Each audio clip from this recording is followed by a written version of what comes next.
I'm Shana King, Senior Director of Beauty and Education for Anisa International.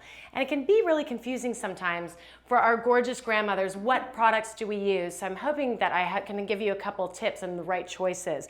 You want to start with foundation or concealer that really have full coverage, something that's mattifying and also something that doesn't have a lot of oil in it. You want to choose mattifying and protecting, but also you want to choose full coverage product like BB cream, loose mineral powders, and or liquid foundation.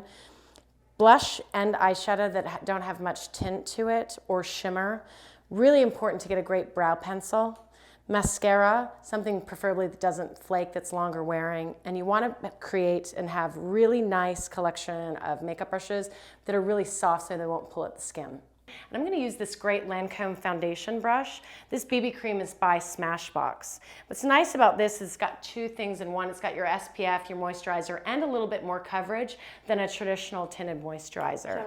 Absolutely. Our gorgeous Jeanette is our beautiful grandmother today. So I'm going to start by applying product right to the center of her face and just blending outwards. And again, make sure you're not being too aggressive on the skin. So you want to blend and pat. And you just want to make sure that you're blending all the way out to the hairline and then also following along the jawline as well. And follow on both sides, okay? And what this is going to do is add a little bit of coverage, something that, there's not multiple steps, which is great, okay? And then if you want to use a great little powder to set it, this one by Cover FX is awesome. It has a little bit of coverage, and you just want to dust that over, and that's just going to help set the makeup throughout the day. My biggest thing is eyebrows. Eyebrows at any age really frame a face, but I find for some of our gorgeous grandmothers, maybe we've over-tweezed or over-waxed.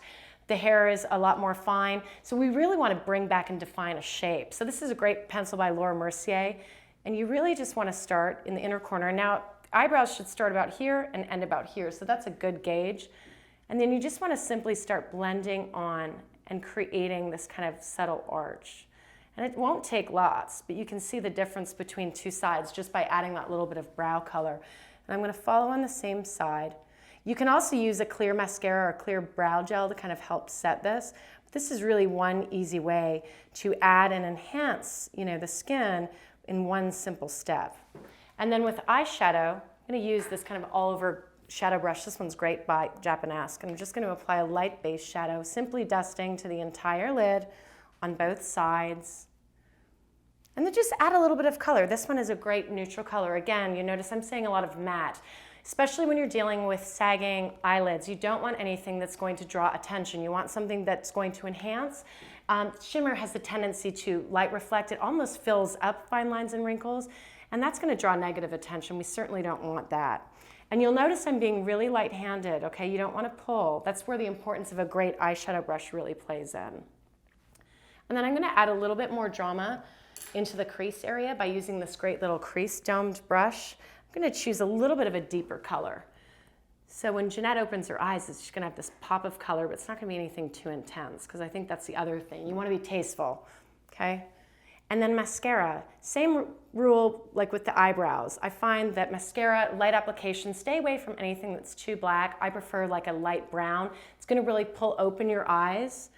And then try to get something that's longer wear, because you don't want anything that's going to dry or flake, because that's going to cause darkness underneath the eye.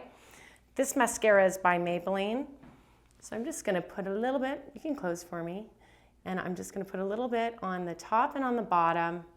You can even use a little bit of lengthening or primer serum to the lash or curl it. But again, I'm just using a little bit just to add a little bit more color and finish the look. And when you're choosing your lip gloss, stick with something, again, that has no shimmer, a nice rose pink, light pink, something that's neutral. I'm going to finish with a little bit of blush, and this is just a great angle blush. It's going to add some contouring to her cheeks. I'm just applying to the apple of the cheek and pulling outwards towards the hairline. So for all you gorgeous grandmothers out there, my name is Shana King, Senior Director of Beauty and Education at Anisa International, and I hope you feel fabulous and feel like you're a little bit well equipped when you go into the beauty counter next time. See you later.